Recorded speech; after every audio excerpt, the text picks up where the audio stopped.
world is moving, weather containing pattern, people doing their routine. But have you ever wondered how the world moves below? Motions under the Earth's surface are called plate tectonic movements. So how do they work?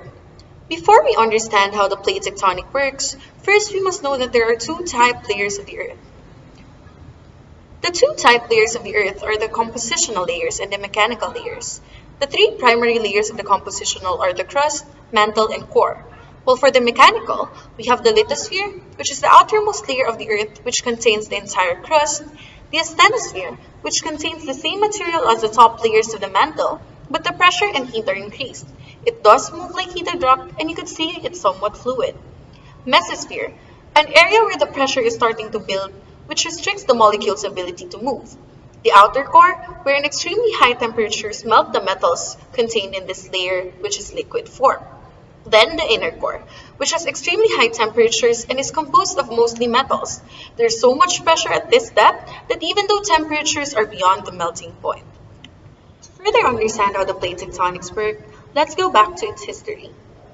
In the early 1900s, a scientist named Alfred Wegener noticed that several continents look like they fit together just like a puzzle piece. He believed that over 200 million years ago, the continents were joined together in a large supercontinent called Pangaea. Million years had passed. Pangaea broke apart into continents in a process he called the Continental Drift. What is the plate tectonic theory? The plate tectonic theory is when the lithosphere is divided into large continent-sized plates that are constantly moving and they moved around 1 to 2 inches per year. Evidences. Few natural discoveries in the 20th century made Wegener theory seem more plausible.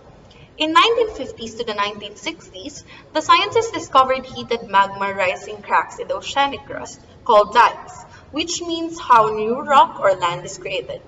Scientists plotted the location of earthquakes and volcanoes. The location of those events followed a similar pattern to the outline of the plates. Fossil evidence. Fossils of tropical animals and plant species have been found in Africa. Plate tectonics. How it all works. According to the plate tectonic theory, these massive lithospheric plate moves in different ways. When these plates meet, they are called boundaries. There are 4 types of boundaries.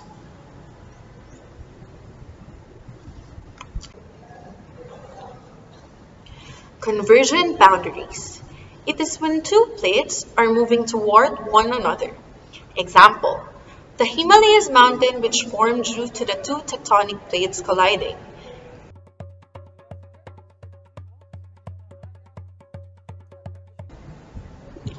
Divergent boundaries. Also known as constructive, it is when two plates are moving far away from one another. When two plate is under the ocean and the crust is thinner, magma rises and fills the space and it's called seafloor spreading. Example, East African Great Rift runs from Lebanon to Mozambique. Another is Mid-Atlantic Ridge, which is an example of seafloor spreading. Transform boundaries. It is when two plates are sliding past one another, which results to create a fault line. An example is the San Andreas Fault in one of the largest transform boundaries.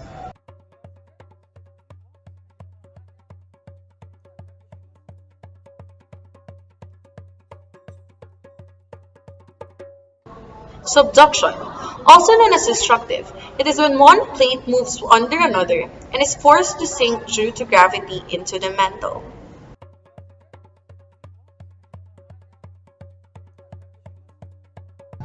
Subduction zone circle in the Pacific Ocean, which forms the Ring of Fire, is a great example. Summary.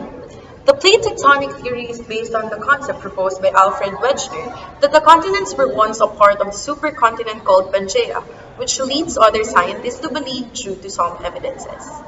Then, the plate tectonic theory is when the lithosphere is divided into continent-sized plates that are moving, in which lithospheric plates move 1 to 2 inches per year. Lastly, boundaries are where the plates meet, and there are 4 types of plate tectonic boundaries. Volcanoes and mountains form as a result of convergent boundaries. That's all for today. Remember that the Earth is something we all have in common. Let's all become proactive in saving it.